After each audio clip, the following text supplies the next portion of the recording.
Hi, Andrew from SACS, and welcome to video number 1 in our 5-video sequence about optimum employee recognition. What we're seeking to do in this sequence of videos is to give you the latest evidence-based perspective on employee recognition, why it's good for you as an employee, why it's good for the organisation, and how it can be done optimally. The sequence of these videos starts out with why do people need recognition, which is what this video is about, the business case for recognition, forms of recognition, leadership skills for recognition, and a facilitated leadership program to build an effective recognition approach. So let's talk briefly about why people need recognition. That's a basic human need for people to be recognised by other people. And so here's a diagram that talks about the neurology of recognition.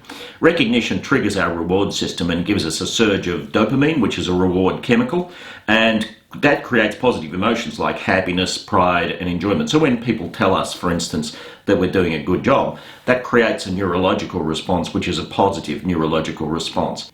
But in addition to that, what we know is that when people are rewarded in this way, it informs future behaviour. So the behaviours that you've recognised are much more likely to happen again in future. And that's really one of the benefits of employee recognition. Now, here is recognition amongst primates. These are chimpanzees, and you'll notice that they're grooming each other, and grooming appears to be a very important form of recognition amongst primates. So primates who, for whatever reason, are in the bad books tend not to be groomed by their buddies, but those that are in the good books tend to be groomed. And one of the things that's very interesting is that chimpanzees will put aside a whole bunch of other objectives in order to be groomed, even things like food. Now let's turn our attention from the world of primates to the world of human beings, and in particular why people leave their jobs. So here's a piece of research about why people left their jobs. And this is a study that we undertook probably about 4 or 5 years ago now, but we asked 2,000 people why they'd left their last job. And in fact, you'll see reason number 1 is a very positive reason: they moved to a more exciting opportunity. Reason number 2, though, is a negative. People had an absence of clear performance guidance, and of course recognition is part of that. So that's how important it is to people. When people don't receive clear guidance about how they're going, they will tend to leave their work.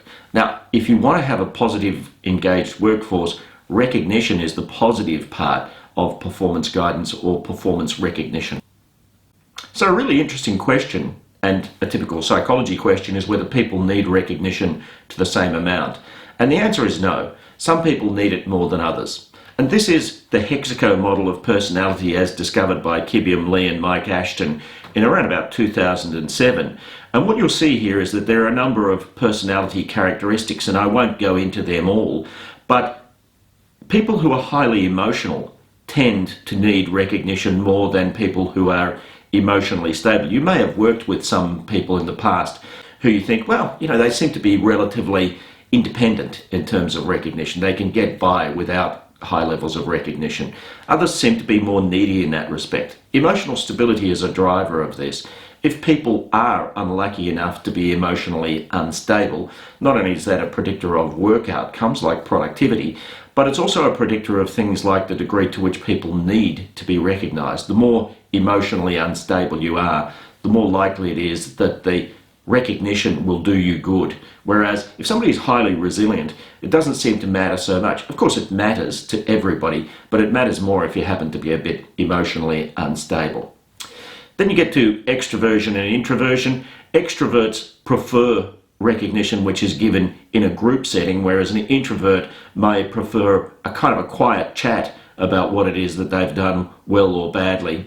And I think this characteristic of openness to experience, the personality characteristic of openness to experience, people who are like that, who are very broad-minded in the way that they embrace the concept of new ideas, new ways of doing things, they will often want to be recognised for innovation type stuff. So personality will determine how people like to be recognised, and we'll get into that later on in this sequence of videos in a little bit more detail. So in summary, people do need recognition. Recognition is really important to people's psychological well-being.